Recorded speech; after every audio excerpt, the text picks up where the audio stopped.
Ya, orang hidup punya masalah itu sudah sunatullah. Orang hidup tidak mungkin tidak punya masalah. Sudah sunatullah bahwa hidup itu ada masalah. Ya.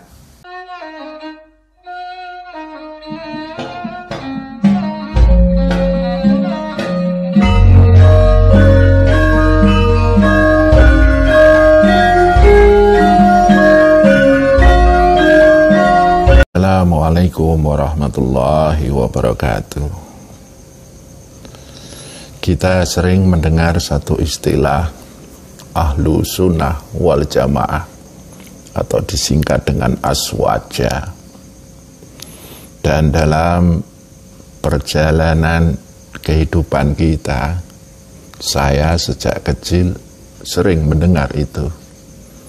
Bahkan ketika saya di pesantren dulu sering sekali mendengar istilah itu.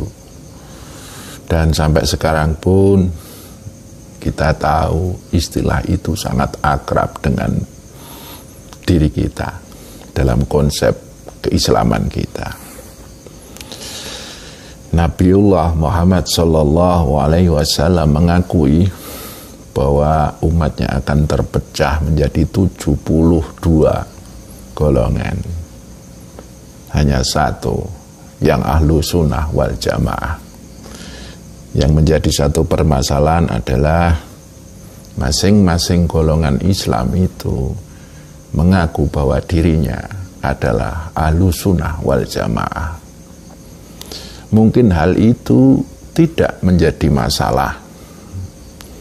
Yang menjadi persoalan atau menjadi masalah adalah ketika memandang golongan-golongan yang lain itu bukan ahlu sunnah wal jamaah.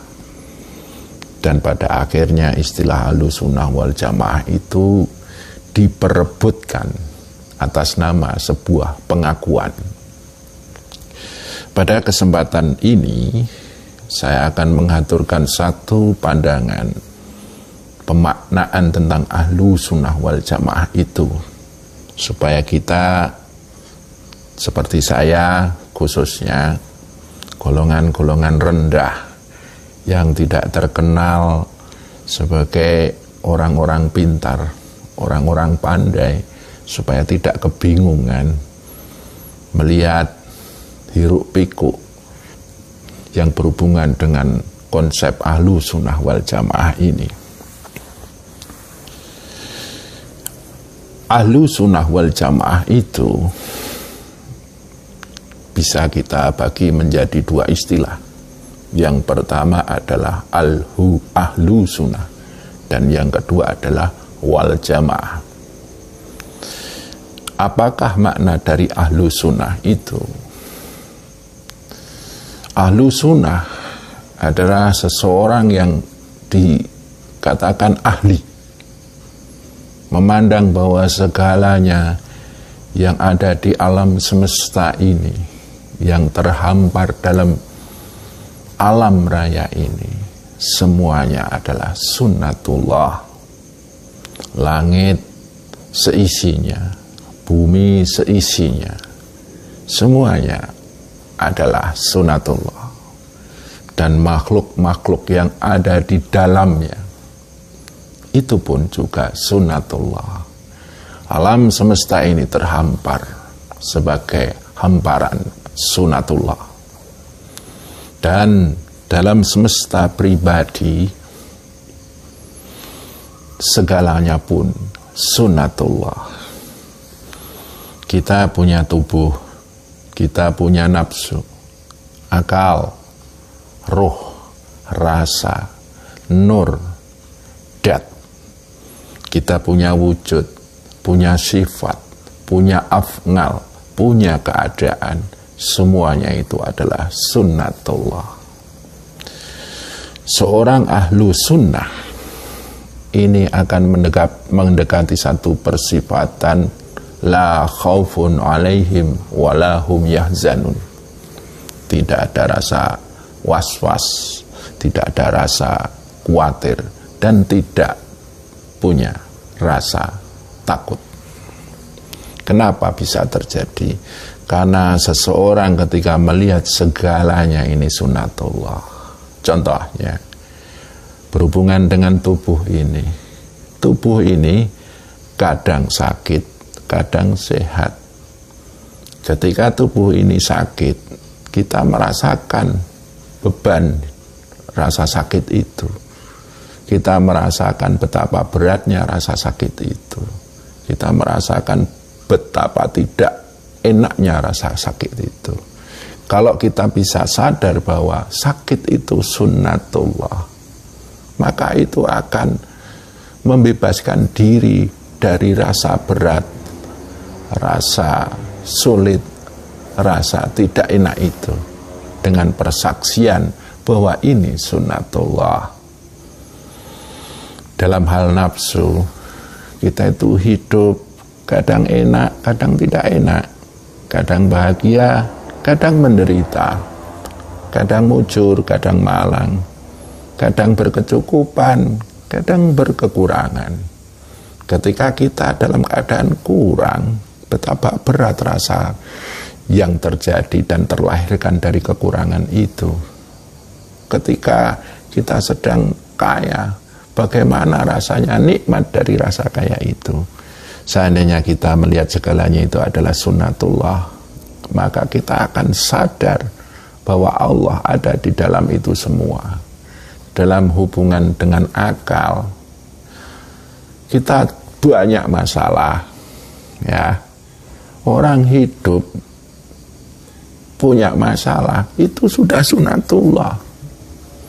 Orang hidup tidak mungkin tidak punya masalah. Sudah sunnatullah bahwa hidup itu ada masalah.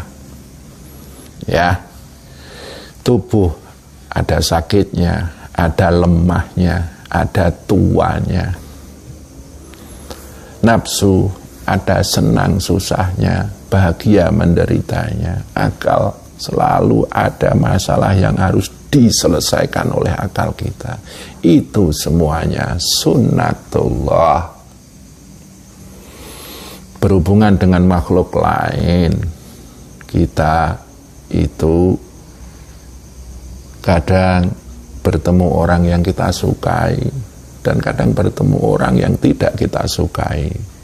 Kita secara pribadi kadang disukai oleh orang, kadang dibenci orang, kadang dihormati orang, kadang dihina orang. Itulah sunnatullah. Kalau kita sudah melihat segalanya ini adalah sunnatullah, seorang yang ahlus sunnah, maka dia akan berkata dalam pribadinya, untuk apa bersedih, untuk apa galau, untuk apa was-was, untuk apa takut. Toh segalanya ini sunnatullah. Orang yang berontak dari sunnatullah itu adalah satu bibit penderitaan, bibit yang membuat dia merasa hidup ini sulit, berat, dan membuat hati ini galau, kepala pun pusing. Orang yang ahlu sunnah, karena dia sadar bahwa segalanya itu sunnatullah, maka dia akan tenang. La tahzan, innallaha ma'ana. Jangan takut, sesungguhnya Allah beserta kita. Segalanya sunnatullah. Jadi apapun warna hidup kita, apapun keadaan kita, apapun situasi dan kondisi kita, gelap dan terangnya kehidupan kita, semuanya sunnatullah. Kemudian makna dari wal jamaah itu adalah ketika seseorang melihat segalanya ini sunnatullah, maka jiwanya akan masuk dalam keraton agungnya, yaitu dalam hatinya, dan dia akan menapaki dalam dunia rasa, yaitu rasa yang selalu menyambung dengan Tuhan, menyambung dengan Allah, rasa yang selalu melekat, terikat dan akrab dalam kedekatannya kepada Allah. Orang yang sudah ahlu sunnah kemudian menjamak menjamaahkan unsur-unsur dirinya, unsur tubuhnya, unsur nafsunya, unsur akalnya sebagai piranti dalam kehidupan dunia ini untuk selalu bersyahadat bahwa segalanya ini milik Allah. Keadaannya adalah sunnatullah, keadaannya adalah titah Allah. Maka dia akan mengimami berjamaah, bersepakat diri dari unsur dunia tadi dan unsur kelangitannya, yaitu roh, sir, nur, datnya, untuk selalu bersyahadat kepada Allah sebagai satu rukun Islam atau rukun keselamatan.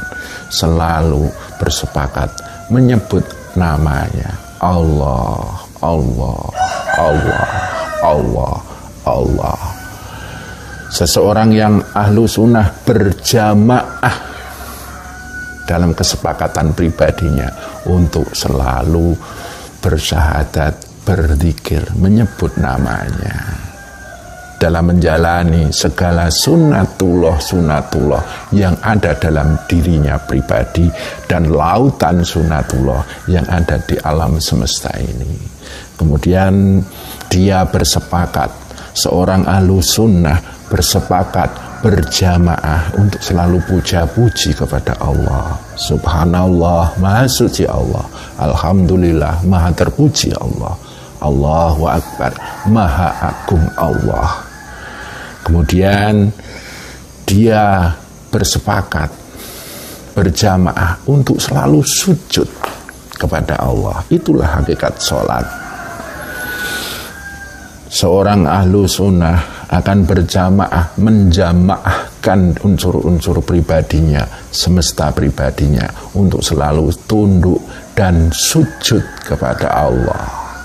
Kemudian dalam hal hakikat puasa, dia akan selalu berhati-hati mengendalikan diri, karena alam semesta ini dengan segala sunnatullahnya ini diatur oleh Rabbil Alamin, Rabbul Alamin, Allah yang maha mengatur alam semesta ini. Seorang ahlu sunnah akan memperjalankan dirinya dalam titik pengendalian agar tidak lepas hubungannya dengan Allah, yaitu persaksian atau syahadat, kesujudan, ketundukan, atau yang disebut sholat. Selanjutnya dalam hakikat zakat, sunnatullah ini terhampar di alam raya ini selaku sesama manusia, selaku selama makhluk. Ketika sunnatullah yang ada pada diri kita ini diberi kelebihan, diberi kenikmatan lebih dibanding yang lainnya. Ketika kita sadar orang lain mendapatkan sunnatullah yang kebetulan hidup dalam kekurangan, hidup dalam kegelapan, maka kita mendarmakan diri sedikit kelebihan kita untuk membantu mereka-mereka yang kebetulan sunnatullahnya dalam keadaan berat dan menghimpit, gelap dan menggelapkan. Itulah hakikat zakat. Kemudian hakikat haji, karena melihat segalanya itu sunnatullah, maka jiwanya mengimami unsur-unsur dirinya untuk selalu menyempurnakan hubungan dirinya kepada Allah. Apapun yang terjadi dalam sunnatullahnya, mereka ingin selalu menyempurnakan keterikatan, kemelekatan, dan kedekatan dirinya kepada Allah. Itulah ahlu sunnah wal jamaah. Jadi bisa kita ambil satu gambaran bahwa ahlu sunnah wal jamaah itu adalah sesuatu yang tidak bisa kita aku-aku.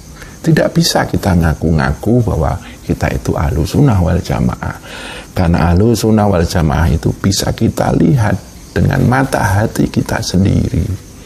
Dalam kedalaman jiwa kita sendiri, apakah kita sudah melihat segalanya ini sunnatullah, kemudian berjamaah untuk selalu bersyahadat, sujud dan tunduk selalu mengendalikan diri, selalu berdharma dalam kehidupan ini, dan selalu menyempurnakan hubungan kita dengan Allah. Itu kita hanya bisa melihat dengan kacamata kejujuran. Itu tidak bisa kita pungkiri. Kalau kita bukan ahlu sunnah, kita tetap bukan. Kalau kita memang ahlu sunnah, itu akan terasa dalam hati kita. Kita akan merasa tenang, nyaman, dan damai.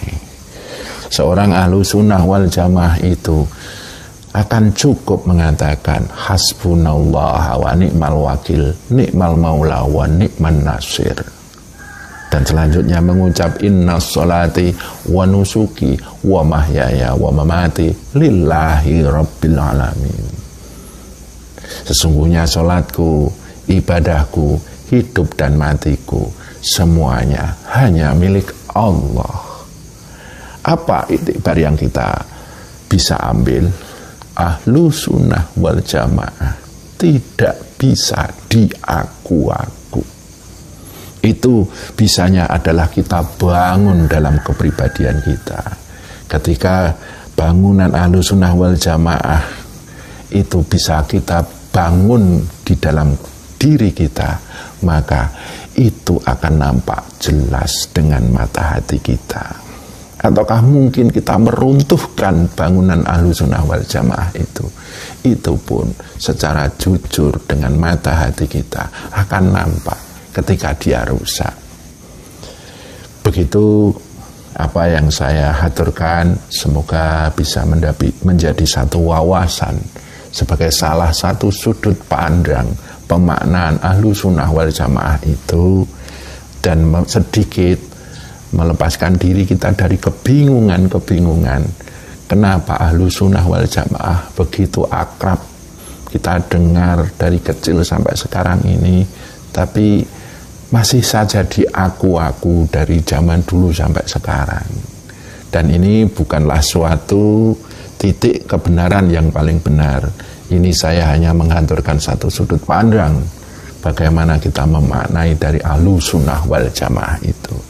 Ada kurang dan lebihnya, saya mohon maaf, semoga bermanfaat.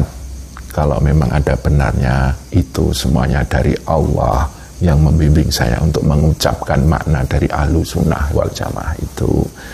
Assalamualaikum warahmatullahi wabarakatuh.